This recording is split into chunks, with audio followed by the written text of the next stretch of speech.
Why JD Vance is picking politically ugly fights, and what it means.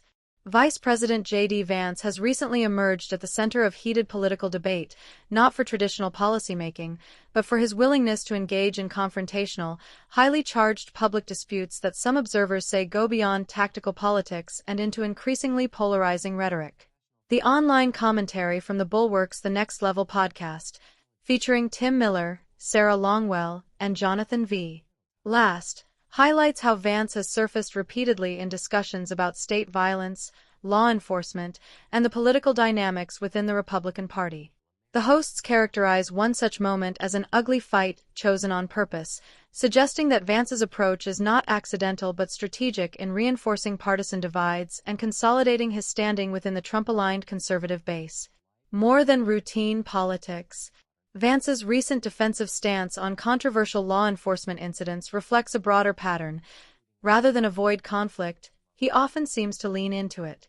For example, in early January 2026, he strongly defended an ICE agent involved in the fatal shooting of a woman in Minneapolis, framing it as justified despite conflicting evidence and facing significant pushback in the press briefing room.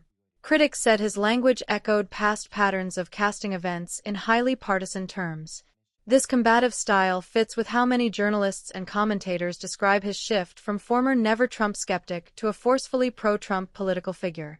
Vance has repeatedly taken positions that align closely with hardline elements of the GOP base, particularly on issues like immigration, law enforcement, and opposition to perceived liberal elites. The political logic behind ugly fights.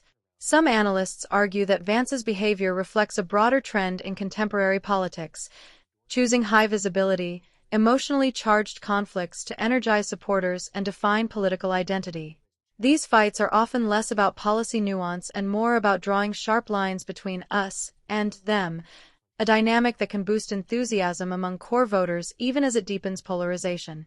Critics within and outside his own ideological circles see this approach as cynical and dangerous. They warn that repeated engagement in such flashpoints reinforces division and distracts from substantive governance. Vance's broader record, from changing his stance on Trump to embracing deeply partisan messaging, feeds both praise from allies and criticism from opponents. What this means for U.S. politics.